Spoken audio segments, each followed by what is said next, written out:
എയ്ഡൻസ് വ്ലോഗിൻ്റെ പുതിയൊരു വീഡിയോയിലേക്ക് സ്വാഗതം. ഇന്നത്തെ നമ്മളുടെ യാത്ര അയർലൻഡിലുള്ള വിക്ലോ നാഷണൽ പാർക്കിൻ്റെ ഭാഗമായിട്ടുള്ള ബാലിസ്റ്റോ വുഡ് സ്റ്റെപ്പ് കാണുന്നതിന് വേണ്ടിയാണ്. അവിടേക്ക് പോകുന്ന വഴിയിലെ കാഴ്ചകളാണ് ഈ കാണുന്നത്. ഇത് അതിമനോഹരമാണ്. ഇടതൂർന്നു നിൽക്കുന്ന മരങ്ങളും ഒറ്റ വരിപ്പാതയും അതിൻ്റെ നടുവിലൂടെയുള്ള യാത്ര അതിമനോഹരമാണ്. ഇവിടെ നിന്ന് നോക്കുമ്പോൾ അങ്ങ് വിദൂരതയിൽ മലനിരകൾ കാണാം. അത് ഈ പ്രദേശത്തിൻ്റെ ഭംഗി വർദ്ധിപ്പിക്കുന്നു. ഈ യാത്രയിൽ ഞങ്ങൾക്ക് റോഡിൻ്റെ ഇടതും വലതുമുള്ള കാഴ്ചകൾ കാണാനും വിദൂരതയിൽ നിന്നുള്ള ആകാശ ദൃശ്യങ്ങൾ കാണാനും ഒക്കെ സാധിച്ചു. ഇതൊരു വളരെ മനോഹരമായിട്ടുള്ളൊരു കാഴ്ച തന്നെയാണ്. ട്രെക്കിംഗ് ഒക്കെ ഇഷ്ടപ്പെടുന്നവർക്ക് ഇവിടെ വന്നാൽ നല്ലൊരു അനുഭവമായിരിക്കും.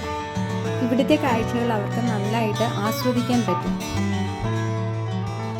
ഇവിടെ ഈ എൻട്രൻസിൽ നിന്നും കുറച്ച് മുകളിലോട്ട് നടക്കുമ്പോൾ അവിടെ നമുക്ക് വുഡ് സ്റ്റെപ്പ് കാണാം. ഈ വുഡ് സ്റ്റെപ്പിലൂടെ കുറച്ച് മുകളിലോട്ട് പോകുമ്പോൾ ധാരാളം പൈൻ മരങ്ങൾ ഇവിടെ കാണാൻ സാധിക്കുന്നതാണ്.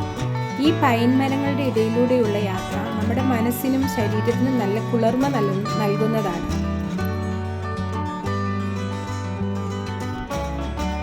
ഇവിടെ എത്തുമ്പോൾ ഈ പൈൻ മരങ്ങളുടെ ഇടയിലൂടെയുള്ള കാറ്റിൻ്റെ സൗണ്ടും സൂര്യപ്രകാശം കിനിഞ്ഞിറങ്ങുന്നതുമൊക്കെയാണ് ഇവിടെ വിനോദസഞ്ചാരികളെ കൂടുതൽ ആകർഷിക്കുന്നത്. ഇവിടെ പല വ്യൂ പോയിന്റ്സുകളുണ്ട്. ഈ വ്യൂ പോയിന്റുകളിൽ നിന്ന് നോക്കുമ്പോൾ വിക്ലോ മൗണ്ടൻ പൂർണ്ണമായും നമുക്ക് കാണാൻ പറ്റും. ഇതിൻ്റെ താഴെ തടാകമുണ്ട്. ഈ വ്യൂ പോയിന്റ്സിൽ നിന്ന് നോക്കുമ്പോൾ തടാകവും മലനിരകളുമാണ് ഇവിടെ എടുത്തു പറയത്തക്ക ഒരു പ്രത്യേകത.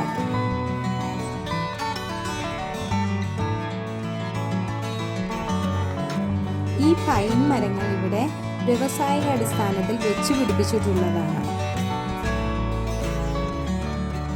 ഈ വിക്ലോ മൗണ്ടൻ നാഷണൽ പാർക്ക് നിർമ്മിച്ചത് 1991-ലാണ്.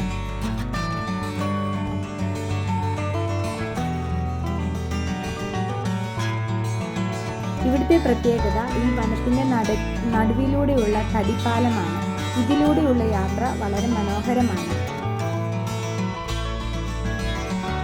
ഈ കാഴ്ചയാണ് കൂടുതൽ ഫോട്ടോഗ്രാഫർമാരെ ഇങ്ങോട്ട് ആകർഷിക്കുന്നത്. ഇവിടെ ധാരാളം വ്യൂ പോയിന്റ്സ് ഉണ്ട്. ഈ വ്യൂ പോയിന്റ്സിൽ നിന്നും നമുക്ക് വിക്ലോ മൗണ്ടൻ്റെ പല ഭാഗങ്ങളും കാണാൻ സാധിക്കുന്നതാണ്. ഇവിടെ പലതരത്തിലുള്ള മൃഗങ്ങളെയൊക്കെ കാണാൻ സാധിക്കും. ഈ പൈൻ മരങ്ങളുടെ ഇടയിലൂടെ ഈ തടിപ്പാലത്തിലൂടെയുള്ള യാത്ര ശരിക്കും നമുക്കൊരു ഹൊറർ മൂവിയിലെ ഫീലിംഗ് ആണ് തരുന്നത്. ഇവിടെ നിന്ന് കുറേ ദൂരം നമുക്ക് ഈ തടിപ്പാലത്തിലൂടെ യാത്ര ചെയ്യാൻ സാധിക്കും.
അയർലൻഡിലെ പുതിയ കാഴ്ചകളുമായി വീണ്ടും കാണാം. Thanks for watching.